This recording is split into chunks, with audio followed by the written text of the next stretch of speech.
아저씨, 우리 엄마 좀 살려주세요. 비 내리는 야탐역 앞 7살 아이가 떨리는 목소리로 애원했습니다. 그 옆엔 파랗게 질린 여인이 쓰러져 있었죠. 재벌 회장 강도연은 그 순간 온몸이 얼어붙었습니다. 쓰러진 여인은 7년 전 이혼한 전처 한유정. 그리고 아이의 얼굴을 본 순간 심장이 멎는 것 같았습니다. 자신과 똑같은 눈매, 코선, 입가의 점까지. 이 아이는 누구인가? 왜 전처는 거짓 신세가 됐는가? 도대체 7년 동안 무슨 일이 있었던 걸까요? 이야기 시작 전 무료 버튼 구독과 좋아요를 눌러주세요. 감동적인 이야기를 많은 분들이 볼 수 있는 힘이 됩니다. 11월 중순 서울 강남의 밤은 유난히 쌀쌀했습니다. 대성그룹 본사 45층 회장실. 강도연은 넓은 창가에 서서 빌딩 숲을 내려다보고 있었습니다. 62의 나이, 대한민국 10대 재벌 회장. 하지만 그의 눈빛은 텅 비어 있었습니다. 회장님, 오늘 일정 모두 마치셨습니다. 비서 김 과장이 조심스럽게 말했습니다. 도연은 고개만 끄덕였습니다. 집에 가봤자 아무도 없었거든요. 7년 전 이혼한 후 그의 삶은 이렇게 공허했습니다. 딸 수진이와도 거리가 멀어진 지 오래였습니다. 28이 된 딸은 이제 아버지와 밥 한 끼도 함께하지 않았습니다. 아빠, 이번 주는 약속이 있어서요. 다음 주도 좀 바빠요. 전화만 하면 돌아오는 딸의 냉랭한 목소리. 도연은 그럴 때마다 가슴이 먹먹했습니다. 언제부터 이렇게 멀어진 걸까요? 아니, 알고 있었습니다. 7년 전 그날부터였죠. 차가운 리무진 뒷좌석에 앉아 집으로 향하는 동안 도연은 창밖을 멍하니 바라봤습니다. 거리의 불빛들이 스쳐 지나갔습니다. 어딘가에서 가족들이 웃으며 저녁을 먹고 있을 시간이었습니다. 하지만 그에겐 그런 풍경이 없었습니다. 회장님, 도착했습니다. 운전기사 박 씨가 조용히 말했습니다. 한남동 대저택, 2,000평 대지 위에 세워진 3층 양옥집.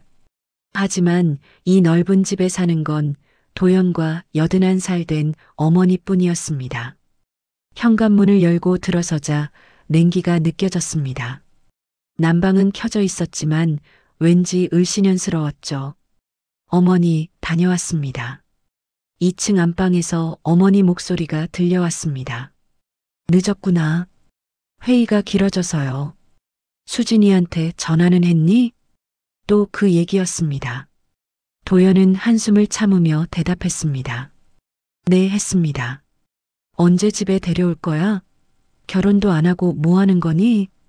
어머니의 목소리엔 날이 서 있었습니다. 수진이 의사가 있어야죠. 의사? 내가 아버지잖아. 명령을 해. 도연은 더 이상 대답하지 않았습니다. 어머니와 대화하면 항상 이렇게 끝났거든요. 방으로 돌아와 넥타이를 풀었습니다. 거울 속 자신의 얼굴이 보였습니다. 주름이 깊어진 이마, 생기 없는 눈빛. 62이라는 나이가 실감났습니다. 침대 옆 서랍을 열었습니다. 그 안엔 낡은 사진 한 장이 있었습니다. 15년 전 가족 사진이었죠. 젊은 자신, 웃고 있는 아내 유정, 그리고 어린 수진이. 사진 속 유정의 미소가 너무나 밝았습니다. 도연은 사진을 한참 바라보다 조용히 서랍을 닫았습니다. 왜 그때 지켜주지 못했을까요? 왜 어머니 앞에서 한마디도 하지 못했을까요? 7년 전 그날의 기억이 떠올랐습니다. 어머니와 유정이 거실에서 격렬하게 싸우던 그날. 이 집안 며느리로서 자격이 없어. 수진이 병 때문에 우리 집안 이미지가 다 망가졌어. 당장 나가. 유정은 눈물만 흘렸습니다. 도연은 그저 서 있기만 했습니다. 회사 일로 정신이 없다는 핑계로. 아내를 지키지 못했습니다. 결국 유정은 이혼 서류에 도장을 찍고 집을 나갔습니다. 수진이 잘 부탁해요. 그게 마지막 말이었습니다. 도연은 침대에 누워 천장을 바라봤습니다. 잠은 오지 않았습니다. 매일 밤이 이랬습니다. 텅 빈 집, 텅 빈 마음. 이게 재벌 회장의 삶이었습니다.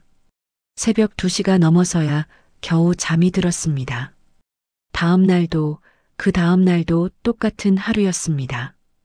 회사 출근, 회의, 저녁 혼자 식사, 빈집 귀가.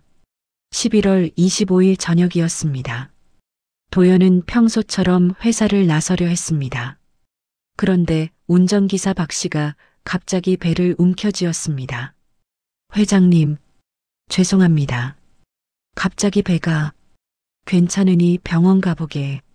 정말 죄송합니다. 도연은 직접 차를 몰기로 했습니다. 평소엔 절대 하지 않는 일이었죠. 하지만 그날은 왠지 직접 운전하고 싶었습니다. 강남대로를 달리는데 빗방울이 떨어지기 시작했습니다. 11월 말에 차가운 비였습니다. 도연은 와이퍼를 켰습니다. 창밖 풍경이 빗물에 번져 보였습니다. 그때였습니다. 앞차가 급정거를 했습니다. 쾅! 도연도 급브레이크를 밟았습니다. 다행히 사고는 나지 않았습니다. 하지만 차들이 길 한가운데서 멈춰 섰습니다. 무슨 일이지? 도연은 차에서 내렸습니다. 사람들이 인도 쪽을 보며 수군거렸습니다. 저기 사람 쓰러졌어요. 누가 119 불렀어요? 도연은 무심코 그쪽으로 걸어갔습니다. 야탐역 3번 출구 앞이었습니다. 비는 점점 더 거세게 내렸습니다. 그리고 그곳에서 도연은 믿을 수 없는 광경을 목격했습니다. 종이컵을 든 작은 아이가 떨고 있었습니다. 엄마, 엄마 일어나요. 아이의 옷은 너무 얇았습니다.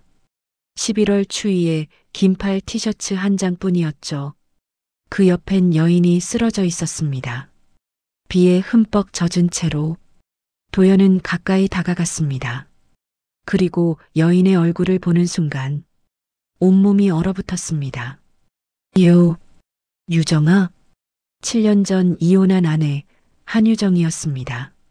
머리카락은 젖어 얼굴에 붙어 있었고 입술은 파랗게 질려 있었습니다. 손은 차갑게 식어 있었죠.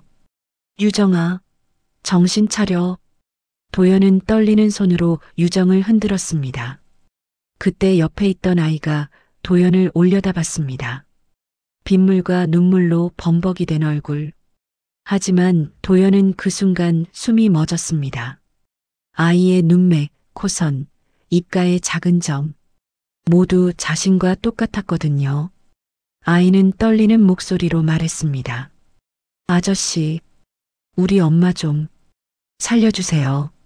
도연의 머릿속이 하얘졌습니다. 이 아이는 누구지? 왜 유정 옆에 있는 거지? 그리고 왜 나를 닮은 거지? 119입니다. 비켜주세요. 구급대원들이 달려왔습니다. 도연은 정신없이 유정을 들것에 옮겼습니다. 보호자이십니까? 네. 아닙니다. 아니, 맞습니다. 도연은 제대로 대답도 못했습니다. 머릿속이 복잡했거든요. 아이도 함께 태우겠습니다. 구급대원이 떨고 있는 아이를 안아들었습니다. 아이는 유정의 손을 꽉 붙잡고 놓지 않았습니다. 엄마, 엄마 안 돼. 그 작은 목소리에 도연의 가슴이 찢어졌습니다. 구급차 안. 도연은 유정 옆에 앉았습니다. 산소 마스크를 쓴 유정의 얼굴은 창백했습니다. 구급대원이 혈압을 재며 말했습니다. 혈압이 너무 낮습니다. 언제부터 이러셨어요? 도연은 대답할 수 없었습니다. 7년 동안 유정이 어떻게 살았는지 전혀 몰랐으니까요. 아저씨, 아이가 조용히 불렀습니다. 도연은 아이를 바라봤습니다. 6살쯤 되어 보이는 남자아이였습니다. 우리 엄마, 괜찮아질까요? 떨리는 목소리였습니다. 도연은 고개를 끄덕였습니다. 걱정 마. 괜찮아질 거야. 하지만 그의 손도 떨리고 있었습니다. 분당 서울대병원 응급실. 의료진이 유정을 급히 실어갔습니다. 도연은 아이와 함께 복도에 남겨졌습니다. 아이는 벽에 기대선 채 작게 떨고 있었습니다. 젖은 옷에서 물이 뚝뚝 떨어졌죠. 추우니? 도연이 물었습니다. 아이는 고개를 저었습니다. 안 추워요. 하지만 입술은 파랗게 질려 있었습니다. 도연은 자신의 코트를 벗어 아이에게 입혔습니다. 너무 큰 코트가 아이를 감쌌습니다. 고맙습니다. 아이가 작게 말했습니다. 도연은 그 순간 가슴이 먹먹해졌습니다. 이름이 뭐니? 현서요. 한현서. 한현서. 유정의 성을 따른 이름이었습니다. 몇 살이니? 7살이요. 7살. 도연은 재빨리 계산했습니다. 7년 전 이혼. 그렇다면 심장이 세차게 뛰었습니다. 아빠는 어디 계시니? 현서는 고개를 저었습니다. 아빠 없어요. 엄마랑 둘이 살아요. 도연의 손이 떨렸습니다. 그 순간 응급실 문이 열렸습니다. 보호자분 계십니까? 의사가 나왔습니다. 도연은 벌떡 일어났습니다. 제가 보호자입니다. 의사는 심각한 표정이었습니다. 환자분 상태가 심각합니다. 심한 영양실조와 탈진 상태입니다. 그게 최소 몇 달은 제대로 식사를 못하신 것 같습니다. 도연은 할 말을 잃었습니다. 그리고 만성 빈혈, 저체온증도 있습니다. 입원 치료가 필요합니다. 알겠습니다. 바로 수속하겠습니다. 의사가 돌아가고 간호사가 다가왔습니다. 환자분 소지품입니다. 작은 청가방 하나였습니다. 도연은 떨리는 손으로 가방을 받았습니다. 가방 안엔 몇 가지 물건이 들어 있었습니다. 낡은 지갑, 그 안엔 1,000원짜리 지폐 몇 장, 동전 몇 개, 전부 합쳐도 10,000원이 안 됐습니다. 약봉지 하나, 겉에 현서 복용약이라고 적혀 있었습니다. 도연은 약봉지를 펼쳤습니다. 안에 약은 딱 3알 남아 있었습니다. 병원 예약 카드도 있었습니다. 분당 차병원 소아심장내과. 다음 진료 예정일 11월 28일. 도연의 손이 멈췄습니다. 소아심장내과? 현서가 심장병이 있다는 말인가요? 그 밑에 영수증 하나가 있었습니다. 약값 68,000원. 날짜는 한 달 전이었습니다. 도연은 숨이 막혔습니다. 지갑엔 10,000원도 안 되는 돈. 하지만 아이 약값으로 70,000원 가까이. 유정이 얼마나 힘들게 살았는지 보였습니다. 그때 작은 쪽지 하나가 눈에 들어왔습니다. 구겨진 메모지였습니다. 유정의 손글씨였죠. 도연은 떨리는 손으로 메모를 펼쳤습니다. 수진이는 모르게 해주세요. 현서 때문에 언니가 상처받을까봐. 제발 비밀로 해주세요. 도연은 그 자리에서 주저앉을 뻔했습니다. 수진이는 모르게. 현서 때문에 언니가. 이게 무슨 뜻이죠? 현서가 수진이의 동생이라는 건가요? 그렇다면 현서는 자신의 아들. 도연은 복도 벤치에 털썩 주저앉았습니다. 머리를 감싸쥐었습니다. 7년 전 이혼 직전 마지막으로 유정과 함께했던 그 밤이 떠올랐습니다. 그 후 한 달 뒤 이혼했죠. 만약 그때 유정이 임신한 걸 알았다면. 도연은 온몸이 떨렸습니다. 아저씨. 현서가 조용히 다가왔습니다. 도연의 코트를 꼭 잡고 있었죠. 엄마 괜찮아요? 도연은 현서를 바라봤습니다. 자신을 닮은 눈매, 자신과 똑같은 코선, 입가에 작은 점까지. 이 아이는 틀림없이 자신의 아들이었습니다. 도연은 떨리는 손으로 현서를 안아 올렸습니다. 엄마는 괜찮아질 거야. 현서는 도연의 어깨에 얼굴을 묻었습니다. 작고 가벼운 몸이었습니다. 너무 가벼웠죠. 제대로 밥을 먹지 못한 게 느껴졌습니다. 도연의 눈에서 눈물이 흘러내렸습니다. 미안하다. 현서야. 아빠가 너를 몰랐다. 아빠가 너희를 지켜주지 못했다.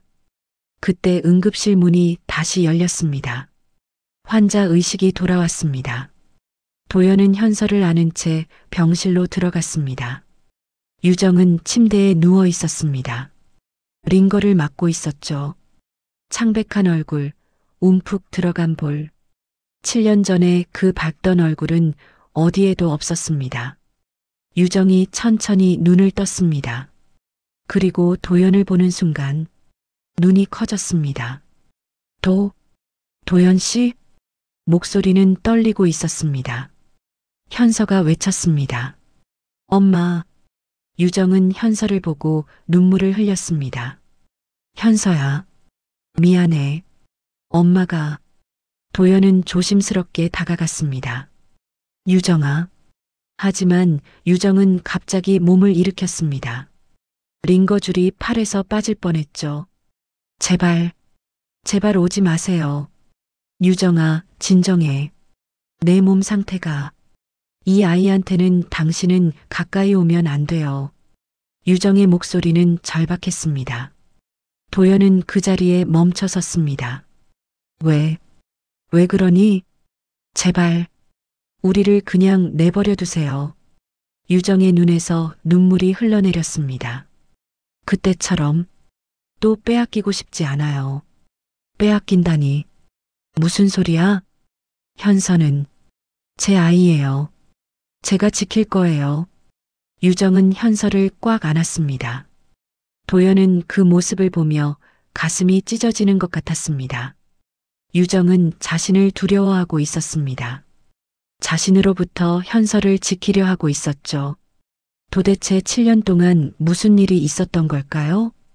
왜 유정은 이렇게까지 자신을 거부하는 걸까요?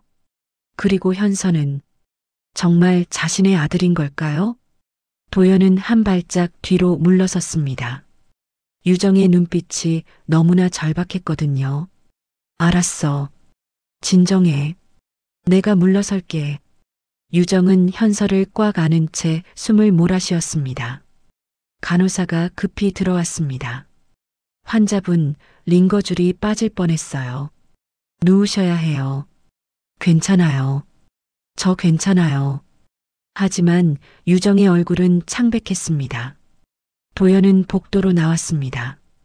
벽에 기대서서 깊게 숨을 들이쉬었습니다. 손이 떨렸습니다. 7년 만에 다시 본 유정. 그녀는 자신을 마치 적처럼 대했습니다. 무엇이 그녀를 이렇게 만든 걸까요? 도연은 주머니에서 아까 본 메모를 꺼냈습니다. 수진이는 모르게 해주세요. 현서 때문에 언니가 상처받을까봐. 현서가 자신의 아들이라면 수진이에겐 동생이 생긴 건데 왜 유정은 이걸 숨기려 했을까요? 도연은 휴대폰을 꺼내 딸 수진에게 전화했습니다. 신호음이 길게 울렸습니다. 네, 아빠. 수진의 목소리는 여전히 차가웠습니다. 수진아, 지금 시간 괜찮니? 무슨 일이세요? 저 지금 친구들이랑 있어요. 아니다. 그럼 끊을게요. 딸은 그렇게 전화를 끊었습니다. 도연은 휴대폰을 내려다봤습니다. 딸과의 관계도 이렇게 멀어졌는데 이제 와서 동생이 있다고 말하면 어떻게 될까요? 수진이 받아들일 수 있을까요? 그때 병실 문이 열렸습니다. 간호사가 나왔습니다. 보호자님, 환자분이 퇴원하겠다고 하세요. 뭐라고요? 도연은 황급히 병실로 들어갔습니다. 유정은 링거를 빼려 하고 있었습니다. 유정아, 지금 뭐 하는 거야? 저희는 여기 있을 수 없어요. 의사가 입원 치료 필요하다고 했잖아. 괜찮아요. 저 혼자 관리할 수 있어요. 유정은 침대에서 일어나려 했습니다. 하지만 다리에 힘이 풀려 비틀거렸죠. 도연이 재빨리 부축했습니다. 정신 좀 차려. 내 몸 상태가 어떤지 알아? 유정은 도연의 손을 뿌리쳤습니다. 손대지 마세요. 유정아, 당신한테 신세 질 수 없어요. 7년 전처럼. 또 유정의 목소리가 떨렸습니다. 눈에서 눈물이 흘러내렸죠. 또 빼앗길 순 없어요. 현서는 제가 지켜야 해요. 도연은 그 말을 듣는 순간 얼어붙었습니다. 빼앗긴다? 7년 전에 무언가를 빼앗겼다는 건가요? 유정아, 대체 무슨 일이 있었던 거야? 유정은 고개를 저었습니다. 모르는 게 나아요. 그냥 우릴 내버려 두세요. 내가 어떻게 너희를 이대로 놔둬. 도연의 목소리가 커졌습니다. 현서가 깜짝 놀라 움찔했습니다. 도연은 재빨리 목소리를 낮췄습니다. 미안. 현서야, 놀랐지? 현서는 고개를 저었습니다. 괜찮아요. 하지만 작은 몸은 떨고 있었습니다. 도연은 무릎을 꿇고 현서 눈높이에 맞췄습니다. 현서야, 아저씨가 너희 엄마 좀 치료받게 도와줄게. 응? 현서는 유정을 올려다봤습니다. 엄마, 괜찮아요? 유정은 입술을 깨물었습니다. 그녀도 알고 있었습니다. 지금 당장 병원을 나가면 안 된다는 걸. 하지만 도연에게 신세를 지는 게 더 두려웠죠. 일단 하룻밤만 있을게요. 유정이 작게 말했습니다. 내일 아침엔 퇴원할 거예요. 막지 마세요. 도연은 고개를 끄덕였습니다. 일단은 오늘 밤이라도 제대로 쉬게 해야 했습니다. 알았어. 오늘은 푹 쉬어. 도연은 병실을 나왔습니다. 간호사실로 가서 입원 수속을 마쳤습니다. 비용은 자신이 모두 부담하기로 했죠. 그리고 의사를 다시 찾아갔습니다. 환자 상태가 정확히 어떻습니까? 의사는 차트를 보며 말했습니다. 심각한 영양실조입니다. 최소 3개월 이상 제대로 된 식사를 못하신 것 같습니다. 도연의 주먹이 떨렸습니다. 그리고 만성빈혈, 저혈압, 면역력 저하. 이대로 방치하면 위험합니다. 치료 기간은 얼마나 걸립니까? 최소 2주는 입원 치료가 필요합니다. 도연은 고개를 끄덕였습니다. 알겠습니다. 최선을 다해 주십시오. 그런데 의사가 조심스럽게 말했습니다. 환자분과 함께 온 아이도 검사가 필요할 것 같습니다. 현서요? 네. 아이도 영양 상태가 좋지 않아 보입니다. 그리고 의사는 잠시 말을 멈췄습니다. 아이가 심장 질환이 있다고 하던데 정기 검진은 받고 있습니까?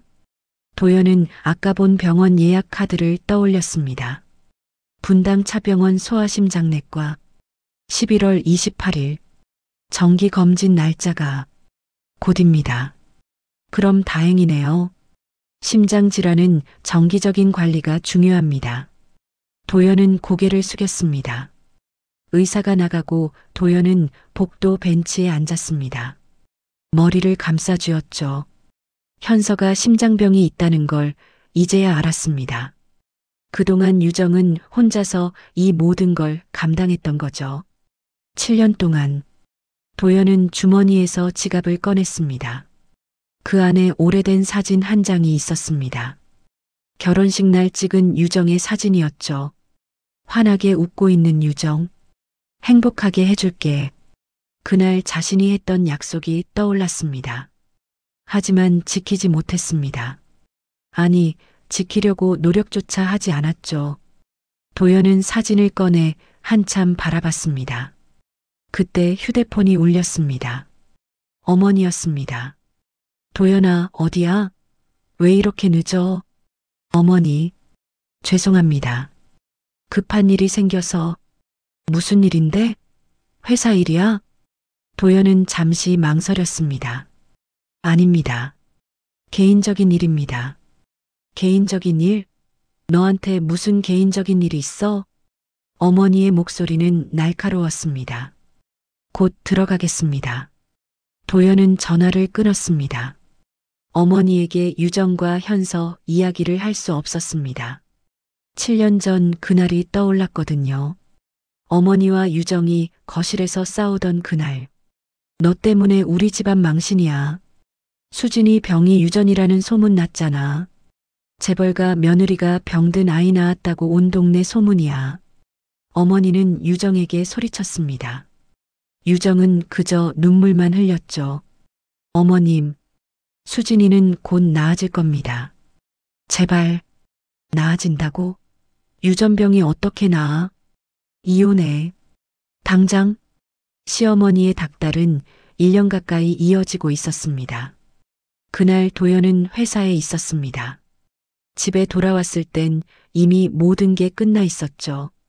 유정은 이혼 서류에 도장을 찍고 집을 나간 후였습니다. 도연은 어머니에게 물었습니다. 이게 무슨 짓입니까? 내가 못하니까 내가 한 거야. 유정이는 잘못이 없습니다. 잘못 없어? 병든 아이 낳은 게 잘못 아니야? 수진이는 우리 딸입니다. 그래서 더 문제야. 우리 집안 유전자에 문제 있다는 소리 들리면 어떡해. 어머니는 전혀 물러서지 않았습니다. 도연은 결국 아무 말도 하지 못했습니다. 회사 일로 정신이 없다는 핑계를 댔죠.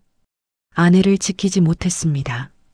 그리고 지금, 7년이 지난 지금, 현서라는 아들까지 있었다는 걸 알게 됐습니다. 도연은 복도 창밖을 바라봤습니다. 비는 여전히 내리고 있었습니다. 11월의 차가운 빗줄기가 창을 때렸죠. 그때 병실에서 소리가 들렸습니다. 엄마, 엄마 어디가? 현서의 다급한 목소리였습니다. 도연은 황급히 병실로 달려갔습니다. 유정이 옷을 입고 있었습니다. 링거줄을 이미 스스로 뽑은 상태였죠. 유정아, 지금 뭐 하는 거야? 죄송해요. 저희는 가야 해요. 유정은 비틀거리며 현서의 손을 잡았습니다. 어디를 가? 내 몸 상태가. 괜찮아요. 집에 가면 돼요. 집이 어디 있어? 제대로 먹지도 못하고 있잖아. 도연의 목소리가 커졌습니다. 유정은 잠시 멈췄습니다. 그리고 조용히 말했습니다. 그래도 우리 집이에요. 우리가 지킬 수 있는 곳이에요. 유정아, 7년 전처럼 또 빼앗기고 싶지 않아요. 유정의 목소리는 떨렸습니다. 어머님이 수진이를 빼앗아 가셨잖아요. 현서까지 빼앗기면 저는. 유정은 그 자리에 주저앉았습니다. 현서가 엄마를 붙잡았습니다. 엄마, 안 돼. 엄마. 도연은 그 순간 모든 게 이해됐습니다. 유정은 7년 전 수진이를 빼앗긴 트라우마가 있었던 겁니다. 그래서 현서마저 잃을까봐 두려워하는 거였죠. 도연은 천천히 다가가 무릎을 꿇었습니다. 유정아, 내가 잘못했어. 7년 전 너를 지켜주지 못한 게 내 잘못이야. 도연의 목소리도 떨렸습니다. 하지만 이번엔 달라질 거야. 현서를 빼앗지 않을게. 약속해. 유정은 도연을 바라봤습니다.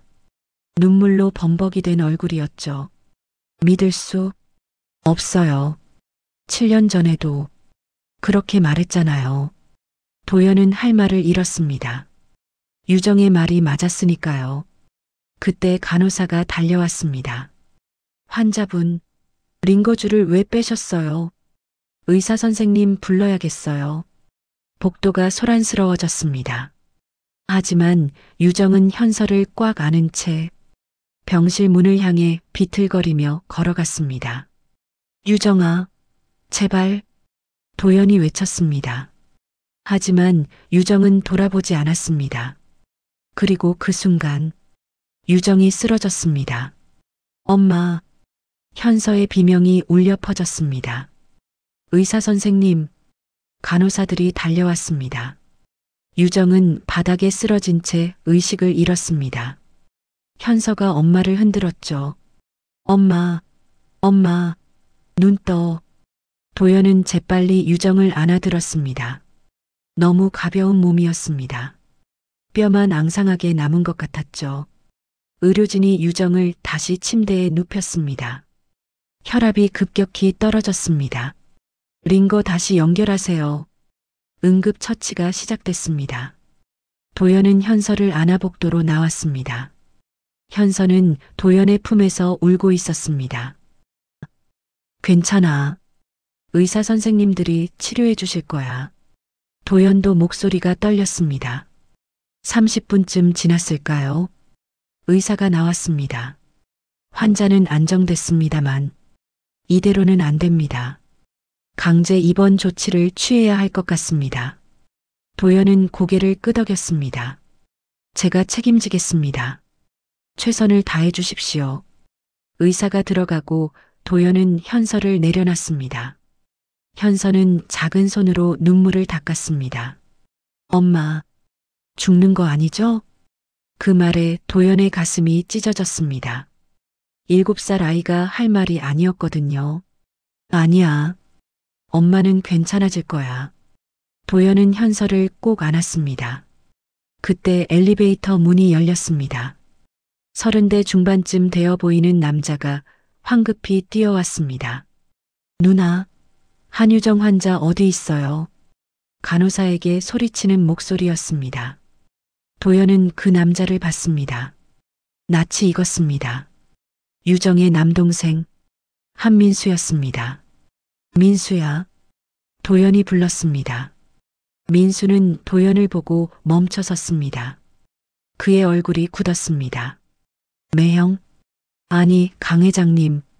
민수의 목소리는 차갑게 식어 있었습니다. 민수야, 유정이가. 누나 어떻게 됐어요? 민수는 도연을 지나쳐 간호사에게 물었습니다. 한유정 환자 어디 계세요? 저쪽 병실입니다. 민수는 병실로 달려갔습니다. 도연도 따라 들어갔죠. 유정은 여전히 의식을 잃은 채 누워 있었습니다. 민수는 누나의 손을 잡고 눈물을 흘렸습니다. 누나, 내가 왔어. 괜찮아질 거야. 그리고 도연을 돌아봤습니다. 눈빛엔 분노가 가득했죠. 회장님, 밖에서 얘기 좀 합시다. 두 사람은 복도로 나왔습니다. 민수는 주먹을 꽉 쥐고 있었습니다. 회장님은 여기 왜 오셨습니까? 유정이를 우연히 만났어. 야탐역에서 쓰러져 있길래. 우연히요? 민수가 비웃었습니다. 7년 동안 한 번도 안 찾아보시더니 이제 와서 우연이라니. 민수야, 나는 몰랐어. 유정이가 어떻게 지내는지 몰랐다고요? 민수의 목소리가 커졌습니다. 회장님이 몰랐던 게 아니에요. 알려고 하지 않았던 거죠. 도연은 할 말이 없었습니다. 민수의 말이 맞았으니까요. 누나가 얼마나 힘들게 살았는지 아세요? 민수의 눈에서 눈물이 흘렀습니다. 하루 두 끼도 제대로 못 먹으면서 현서 약값 벌려고 밤낮으로 일했어요. 식당 설거지, 새벽 청소, 전단지 돌리기. 그렇게 악착같이 살았어요. 도연은 주먹을 쥐었습니다. 손톱이 손바닥에 파고들었죠. 그런데 회장님은 뭐 하셨어요? 편하게 재벌 회장 노릇하시면서 자식이 굶어 죽어가는지도 모르고. 민수야, 현서 그거 아세요? 회장님 아들이에요. 도연의 숨이 멎었습니다. 역시 현서는 자신의 아들이었습니다. 누나가 이혼하기 한 달 전에 임신한 걸 알았어요. 민수가 말을 이었습니다. 하지만 시어머니한테 말도 못했죠. 왜냐고요? 민수는 주머니에서 봉투를 꺼냈습니다. 도연에게 던지듯 건넸죠. 이거 보세요. 이게 회장님 어머니가 한 짓입니다. 도연은 떨리는 손으로 봉투를 열었습니다. 안에는 서류 몇 장이 있었습니다. 첫 번째 서류, 수진이의 진단서였습니다. 유전성 심장 질환 의심 소견. 날짜는 8년 전이었죠. 두 번째는 문자 메시지 캡처였습니다. 도연 어머니의 번호였습니다. 한유정 씨, 수진이 병이 유전이라는 게 밝혀졌습니다. 우리 집안 이미지를 생각해서 조용히 이혼해 주시기 바랍니다. 위자료는 충분히 드리겠습니다. 도연의 손이 떨렸습니다. 세 번째 문자. 만약 거부하신다면 수진이 양육권을 빼앗을 수밖에 없습니다. 재벌가 며느리가 유전병 있는 아이 낳았다는 소문 퍼지면 주가에도 영향 갑니다. 현명한 선택하시길. 도연은 그 자리에서 무릎이 꺾일 뻔했습니다.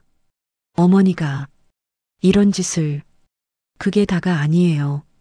민수가 다음 서류를 가리켰습니다. 유정이 손으로 쓴 편지였습니다. 도연은 떨리는 손으로 편지를 펼쳤습니다. 민수야, 누나가 이혼하기로 했어. 임신한 걸 알았지만 말할 수가 없어. 시어머니가 수진이를 빼앗겠다고 협박했거든. 만약 둘째까지 병이 있으면 두 아이 다 빼앗길 것 같아. 차라리 내가 떠나서 수진이라도 지켜야 해. 그리고 뱃속의 아이는 내가 혼자 낳아서 키울게. 도연 씨한테는 절대 말하지 마. 그 사람도 어머니 뜻을 거스를 수 없을 거야. 7년 전에도 그랬잖아. 나 하나 지켜주지 못한 사람인데. 부탁이야, 민수야. 이 비밀은 영원히 묻어줘. 도연은 편지를 읽으며 눈물이 흘렀습니다. 손이 너무 떨려서 편지를 제대로 잡을 수도 없었죠. 유정은 혼자서 이 모든 걸 감당했던 겁니다. 현서를 지키기 위해, 수진이를 지키기 위해 자신을 희생한 거였죠. 시어머니가 협박했어요. 이혼하고 수진이 양육권 넘기면 위자료 주겠다. 거부하면 법적으로 빼앗겠다고요. 누나는 현서를 지키기 위해 수진이를 포기할 수밖에 없었어요. 재벌가를 상대로 양육권 소송 이길 수 없으니까. 누나는 현서를 낳고 7년 동안 혼자 키웠어요. 민수의 목소리도 떨렸습니다. 현서가 태어난 지 석 달 만에 심장병 진단받았어요. 수진이와 똑같은 유전성 질환이었죠. 하지만 누나는 포기하지 않았어요. 약값 벌려고 하루 16시간씩 일했어요. 밥은 하루 한 끼. 현서한텐 꼭 3끼 먹였지만요. 그렇게 버텼어요. 7년을. 도연은 벽에 기대섰습니다. 다리에 힘이 풀렸거든요. 제가 도와주려 했어요. 하지만 누나가 거절했어요. 민수가 말을 이었습니다. 자기가 선택한 길이니까 자기가 책임진다고. 그래도 가끔 몰래 돈을 놔두고 오면 누나가 다시 제 통장에 넣어놨어요. 자존심이 그렇게 셌던 사람이에요. 도연은 고개를 들었습니다.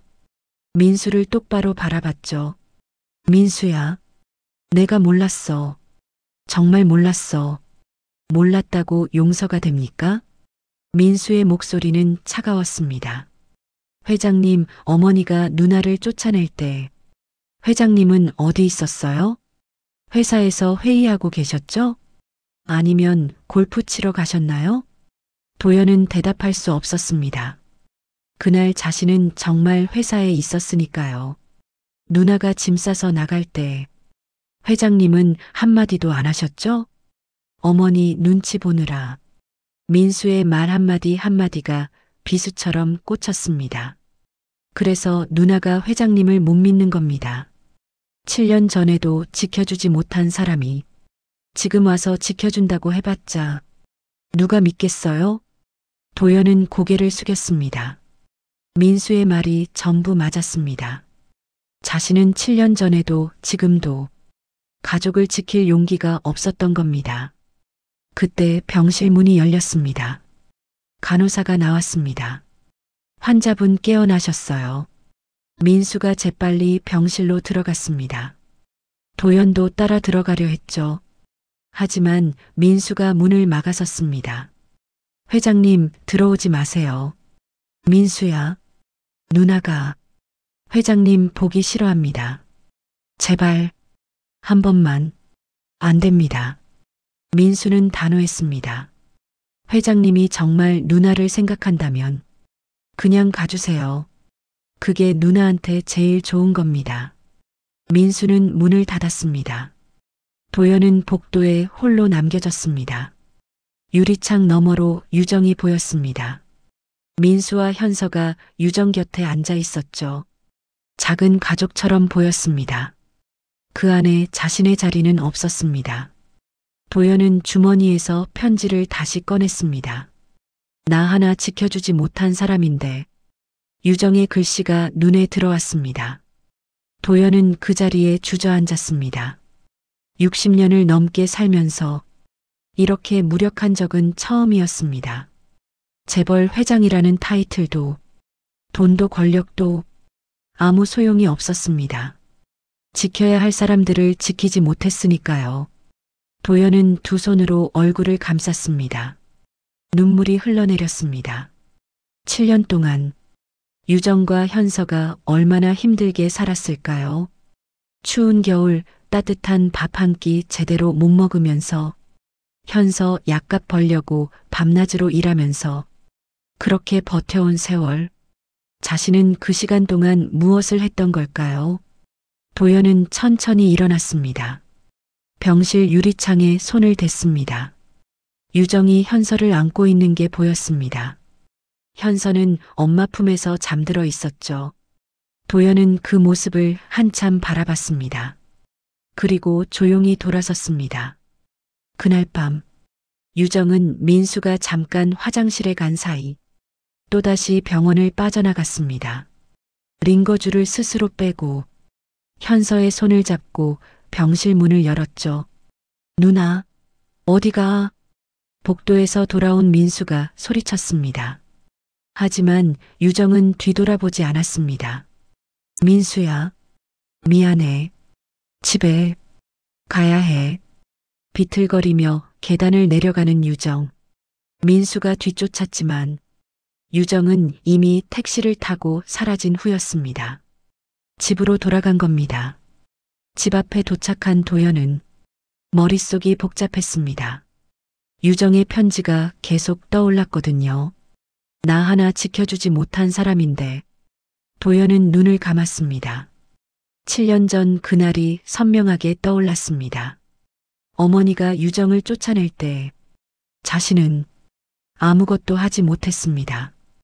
회사 일이 바쁘다는 핑계로, 어머니 뜻을 거스를 수 없다는 핑계로 그렇게 아내를 버렸습니다. 도연은 핸들을 내려쳤습니다. 빵! 경적 소리가 울려 퍼졌습니다. 젠장! 도연의 눈에서 눈물이 흘렀습니다. 60년 넘게 살면서 이렇게 자신이 한심한 적이 없었습니다. 그때 휴대폰이 울렸습니다. 어머니였습니다. 도연은 한참을 망설이다 전화를 받았습니다. 어디 있어? 왜 이렇게 안 들어와? 어머니, 무슨 일 있어? 목소리가 왜 그래? 도연은 깊게 숨을 들이쉬었습니다. 지금 들어가겠습니다. 전화를 끊고 시동을 걸었습니다. 한남동 집으로 향하는 길. 도연의 머릿속은 복잡했습니다. 어머니에게 뭐라고 말해야 할까요? 유정과 현서를 발견했다고? 현서가 자신의 아들이라고? 집에 도착했습니다.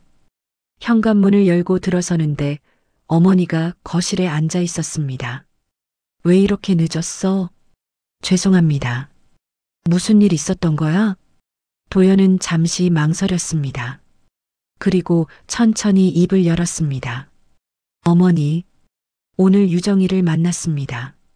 어머니의 얼굴이 굳었습니다. 뭐? 한유정, 제 전처요. 그게 무슨 소리야? 어머니가 벌떡 일어났습니다. 도연은 계속 말했습니다. 거리에서 쓰러져 있었습니다. 아이와 함께. 아이? 네. 7살 된 남자아이. 현서라고 합니다. 어머니의 눈이 커졌습니다. 설마, 제 아들입니다. 어머니, 도연의 목소리는 떨렸지만 단호했습니다. 유정이가 이혼 직전에 임신했던 겁니다.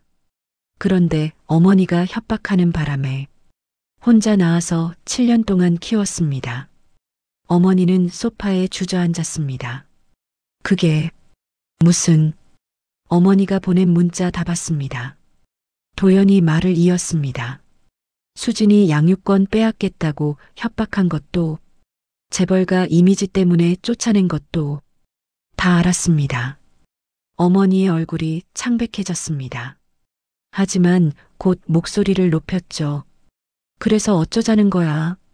그 여자가 병든 아이 또 낳았다는 거 알면 우리 집안 망신이라고. 어머니.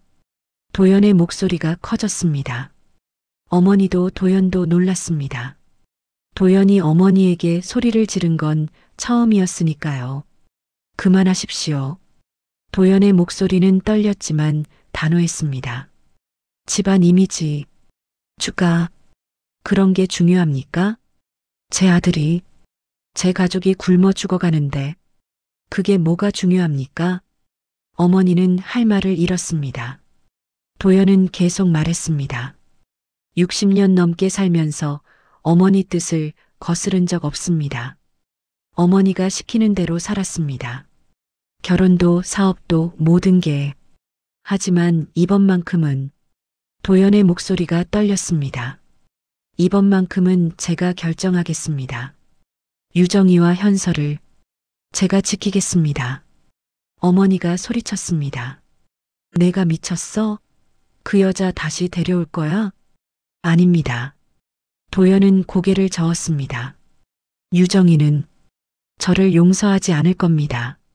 하지만 최소한 아버지로서 책임은 지겠습니다. 현서는 제 아들입니다. 도연은 어머니를 똑바로 바라봤습니다. 어머니가 반대하셔도 이번엔 물러서지 않겠습니다. 어머니는 입술을 떨었습니다. 하지만 아무 말도 하지 못했습니다. 도연의 눈빛이 달라져 있었거든요. 도연은 방으로 올라갔습니다. 옷을 갈아입고 가방을 챙겼습니다. 어머니가 방문 앞에 서 있었습니다. 어디 가는 거야? 유정이를 찾으러 갑니다. 그 여자가 널 받아줄 것 같아? 도연은 잠시 멈췄습니다. 모르겠습니다. 하지만 가야 합니다. 7년 전엔 비겁했지만 이번엔 다르게 하고 싶습니다. 도연은 어머니를 지나쳐 계단을 내려갔습니다. 현관문을 나서는 순간 어머니의 목소리가 들렸습니다. 도연아. 도연은 뒤를 돌아봤습니다. 어머니는 울고 있었습니다. 미안하다. 작은 목소리였습니다. 어머니, 내가 너무 집안만 생각했구나. 손주들을, 며느리를 사람으로 보지 않았어. 도연은 놀랐습니다. 어머니가 사과하는 걸 처음 봤거든요. 늦었지만 어머니도 같이 가겠다. 유정이한테 사과하고 싶구나. 도연의 눈에서 눈물이 흘렀습니다. 고맙습니다, 어머니.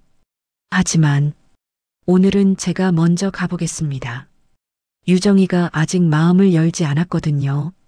어머니는 고개를 끄덕였습니다. 도연은 차에 올라탔습니다. 하지만 유정이 어디 사는지 몰랐습니다. 민수에게 전화했습니다. 회장님, 왜 전화하셨어요? 민수야, 유정이 집 주소 좀 알려줄 수 있니? 민수는 한참 말이 없었습니다. 회장님, 누나가 싫어할 겁니다. 알아. 하지만 가야 해. 제발 주소만. 민수는 한숨을 쉬었습니다. 야탑동 빌라 3층 302호입니다. 고맙다. 도연은 차를 몰았습니다. 야탑동으로 향하는 길. 비가 다시 내리기 시작했습니다. 30분쯤 걸려 도착했습니다. 낡은 빌라 건물이었습니다. 페인트가 벗겨진 외벽, 비좁은 계단. 도연은 3층까지 올라갔습니다. 302호 앞에 섰습니다. 문틈으로 찬바람이 새어나왔습니다. 도연은 떨리는 손으로 초인종을 눌렀습니다. 한참을 기다렸습니다. 문이 열렸습니다. 유정이 서 있었습니다. 어떻게? 유정은 놀란 표정이었습니다. 도연도 놀랐습니다. 유정이 너무 야윈 모습이었거든요. 유정아, 잠깐 얘기 좀. 돌아가세요. 유정이 문을 닫으려 했습니다. 도연이 문을 붙잡았습니다. 제발, 5분만. 싫어요. 돌아가세요. 유정아, 왜 또 왔어요? 왜 우릴 내버려 두지 못해요? 유정의 목소리가 떨렸습니다. 그때 안에서 현서 목소리가 들렸습니다. 엄마, 누구예요? 유정은 잠시 망설였습니다. 그리고 문을 조금 열었습니다. 들어오세요. 하지만 오래 있진 마세요. 도연은 조심스럽게 들어갔습니다.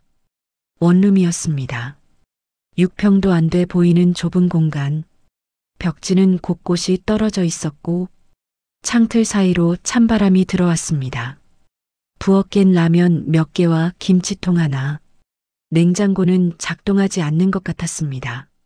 전기세를 아끼려는 건지 현서가 이불을 덮고 앉아 있었습니다. 아저씨, 현서야. 도연은 가슴이 미어졌습니다. 이런 곳에서 7년을 살았다니. 무슨 용건이세요? 유정이 차갑게 물었습니다. 도연은 천천히 무릎을 꿇었습니다. 유정아, 미안해. 뭐 하시는 거예요? 일어나세요. 정말 미안해. 도연의 목소리가 떨렸습니다. 7년 전에 너를 지켜주지 못해서 현서를 몰랐던 것, 너희가 이렇게 힘들게 산 것, 다 내 잘못이야. 눈물이 떨어졌습니다. 마루 바닥에 눈물이 떨어졌죠. 일어나세요. 제발. 유정도 울고 있었습니다. 내가 한심해. 도연이 계속 말했습니다. 60년 넘게 살면서 가장 소중한 걸 지키지 못했어. 어머니 눈치만 보고 회사 일만 핑계대고 정작 가족은 버렸어. 현서가 이불을 박차고 나왔습니다. 도연에게 다가왔죠. 아저씨, 울지 마세요. 작은 손이 도연의 어깨를 토닥였습니다. 도연은 현서를 안았습니다. 현서야, 미안해. 아빠가 너를 몰랐어. 아빠가 너희를 지켜주지 못했어. 현서는 도연의 품에서 말했습니다. 아저씨, 아니 아빠, 우리 엄마 좀 살려주세요. 엄마가 너무 아파요. 밥도 안 먹고 밤마다 울어요. 제 약값 때문에 힘들어하는 거 알아요. 현서도 울고 있었습니다. 제발 엄마 좀 도와주세요. 도연은 현서를 꽉 안았습니다. 유정도 주저앉아 울었습니다. 세 사람은 그 좁은 방에서 처음으로 진짜 가족처럼 서로의 아픔을 나눴습니다.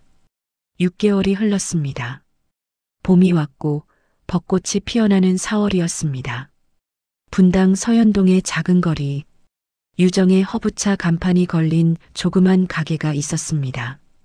유정은 카운터에서 차를 내리고 있었습니다. 6개월 전과는 많이 달라진 모습이었죠. 얼굴에 생기가 돌았고 미소도 조금씩 돌아왔습니다. 엄마 다녀올게요. 현서가 가방을 메고 나왔습니다. 초등학교 1학년 교복을 입은 현서. 6개월 전보다 훨씬 밝아진 얼굴이었습니다. 조심히 다녀와. 약 챙겼지? 네. 현서는 손을 흔들며 학교로 향했습니다. 유정은 아들의 뒷모습을 한참 바라봤습니다. 이 모든 게 꿈만 같았습니다. 6개월 전 도연이 찾아온 그날 밤 세 사람은 함께 울었습니다. 그리고 다음 날부터 모든 게 달라졌습니다. 도연은 유정과 현서를 위해 조용히 움직였습니다.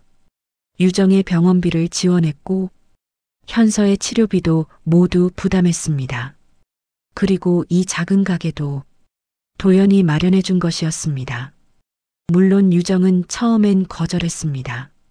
하지만 도연은 말했죠. 이건 아버지로서 당연한 책임이야. 받아줘. 제발. 결국 유정은 받아들였습니다. 현서를 위해서라도 자존심을 버려야 했으니까요. 유정은 2주간 입원 치료를 받았습니다. 영양 상태도 많이 좋아졌고 체력도 돌아왔죠. 그리고 퇴원 후엔 이 작은 가게를 열었습니다. 허브차를 팔며 조용히 살아가고 있었습니다. 도연은 일주일에 한 번씩 들렀습니다. 현서와 시간을 보내기 위해서였죠. 현서야, 아빠랑 공원 갈래? 좋아요. 현서는 이제 도연을 아빠라고 불렀습니다. 처음엔 어색했지만 점점 익숙해졌죠. 유정과 도연은 다시 부부가 되진 않았습니다. 7년의 상처가 그렇게 쉽게 아물 순 없었으니까요. 하지만 서로를 미워하지도 않았습니다. 그저 현서를 위해, 그리고 서로를 위해 조용히 지켜주는 관계가 됐습니다. 딸 수진이도 동생 현서를 만났습니다. 처음엔 충격이 컸죠. 하지만 아픈 동생을 보고 마음을 열었습니다. 현서야, 언니가 맛있는 거 사줄게. 이제는 일주일에 한 번씩 현서를 만나러 왔습니다. 도연의 어머니도 변했습니다. 유정에게 직접 찾아가 무릎을 꿇고 사과했죠.